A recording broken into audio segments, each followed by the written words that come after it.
Berkenaan dengan gerakan-gerakan yang saat ini tetap secara sistematis, masif, dan terstruktur berusaha untuk menggantikan Pancasila sebagai ideologi negara, bagaimana sejarah munculnya ideologi transnasional HTI dan perkembangannya khususnya di Indonesia? Sebelum masa reformasi, seluruh elemen-elemen yang berafiliasi dengan gerakan transnasional itu sudah ada, tetapi mereka tidak mampu tampil secara nasional atau secara publik, tidak mampu menampilkan wajah sejatinya. Pasca reformasi kemudian didriver oleh para politisi, kemudian mereka mulai memberanikan diri menampilkan wajahnya. Kampus-kampus, lembaga-lembaga pendidikan mulai mereka memasuki.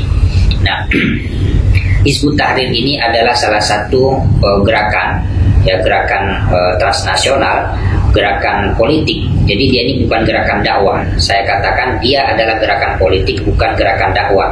Oleh sebab itu namanya Hizbut Tahrir, Partai Pembebasan, yang dilahirkan tahun 1950-an saat itu oleh Taqiyuddin An-Nabhani. Kemudian sekarang dilanjutkan juga oleh Abdul Qadim Zolu, kemudian dilanjutkan dengan Abu Rostah, pemimpin ketiga mereka saat ini yang berada di Inggris.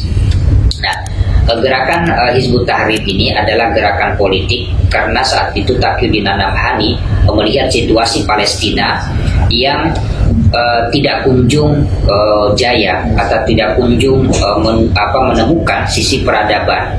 Oleh sebab itu gerakan Hizbut Tahrir ini dibawa oleh salah satu orang ya di Indonesia, markasnya ada di Bogor. Kemudian para kader as-sabiqun al-awwalun, gerakan pertama mereka berada di Bogor. Nah, mereka juga sekarang ada kampusnya namanya Hamfara di Jogja. Itu adalah kampus yang berafiliasi dengan Hizbut Tahrir, dan masih banyak sekolah-sekolah yang berafiliasi dengan Hizbut Tahrir.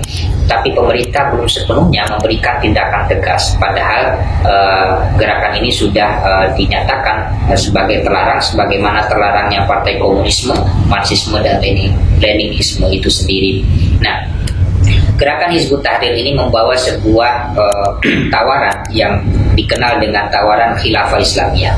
Khilafah Islamiyah ini bukan ideologi, tetapi dia adalah sistem. Makanya dia tidak menjadi apple to apple dengan Pancasila, karena Pancasila adalah dasar negara dan ideologi, sedangkan khilafah adalah sebuah sistem. Makanya mereka sering mengkritik yang namanya demokrasi. Karena apa? Demokrasi bagi mereka tidak kompatibel, tidak selaras dengan esensi ajaran-ajaran Islam. Padahal di dalam Islam tidak ditemukan satu ketentuan apapun yang menentukan secara absolut sebuah sistem, dan yang paling minim dampaknya adalah kita menggunakan sistem demokrasi dibandingkan sistem khilafah. Karena sistem khilafah ini nama lain daripada teokrasi. Karena khalifah dari seorang pemimpin di sebuah negara, namanya negara khilafah ini, itu tidak memiliki batas. Jadi khalifah atau pemimpinnya nanti seumur hidup, sampai dia mati baru kemudian diganti. Dan ini tidak menyejukkan atau tidak sesuatu yang tidak baik untuk kondisi dan kultur keberagamaan kemudian situasi seperti di Indonesia. Walaupun sudah dibubarkan oleh Presiden Jokowi, namun gerakan tersebut tampaknya masih diperjuangkan oleh beberapa pihak. Bagaimana pendapat Anda tentang hal tersebut?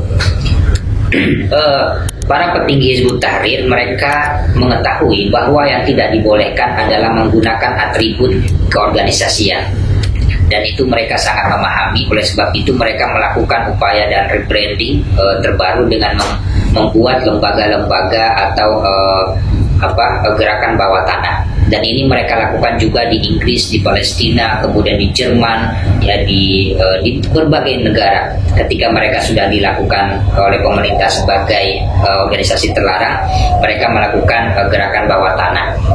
Hizbut Tahrir ini, para aktivis-aktivisnya, dia berselancar di alam demokrasi. Mereka menggunakan demokrasi untuk kepentingan mereka. Padahal demokrasi ini mereka nyatakan sendiri adalah sesuatu yang bersifat haram.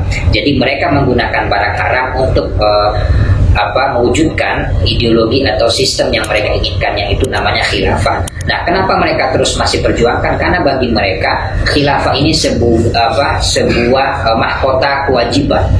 Jadi mereka punya satu adagium yang ini ditulis oleh pendiri mereka namanya Taqiyuddin An-Nabhani di dalam kitabnya Syakhsiyah Al-Islamiyah.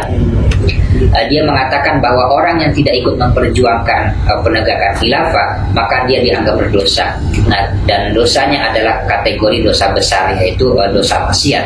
Nah, jadi maksiat dan maksiat ini dikategorikan sebagai dosa besar. Jadi seperti kita ini orang yang tidak terlibat di dalam penegakan khilafah dianggap kategori adalah pembuat dosa besar. Nah, kalau kita sudah dianggap sebagai pembuat dosa besar, maka tempat kita sudah jelas ada di neraka. Nah, paradigma seperti ini tidak kompatibel, tidak sesuai dengan fluktuasi atau kondisi sedang ada di Indonesia. Karena apa? Kalau sistem ini tegak, maka Indonesia akan tercerai-berai, akan terbelah kiri dan kanan, depan dan belakang, dan khususnya akan mendiskreditkan pihak di luar Islam itu sendiri. Menurut Anda, apa yang harus dilakukan oleh pemerintah, masyarakat, dan segenap bangsa? Pemerintah, baik civil society juga, kemudian kita masyarakat dan rakyat, kita harus memang harus melek terhadap apa yang mereka lakukan. Karena ibaratnya ketika Anda bertemu dengan aktivis-aktivis Hizbut Tahrir, Anda akan kesulitan menebak dia ini adalah aktivis Hizbut Tahrir atau bukan. Kadang-kadang mereka melakukan taqiyah, penyembunyian di sebuah situasi atau keadaan. Jika mereka ditanya apakah Anda seorang Hizbiyin, orang anggota Hizbut Tahrir, mereka kerap mengatakan tidak. Karena apa? Mereka tahu kalau mereka katakan ya, maka mereka akan dijadikan warning. Nah, karena situasi dan kondisi seperti itulah mereka masuk ke semua lini berbaur dengan kita secara bersama-sama, tetapi mereka melakukan satu namanya tolabul nusra dan kedua infiltrasi.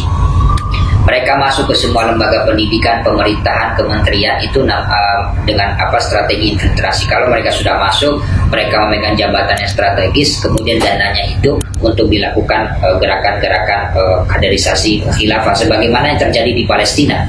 Makanya kenapa mereka sangat kencang mendukung Palestina, karena ada keterkaitan ideologi. Di sini bukan sekedar sisi membela sisi kemanusiaan, tetapi ada sisi keterkaitan ideologi, karena memang Hizbut Tahrir dan kelompok Ikhwanul Muslimin yang di Indonesia namanya PKS itu memiliki basis sangat kental di Palestina.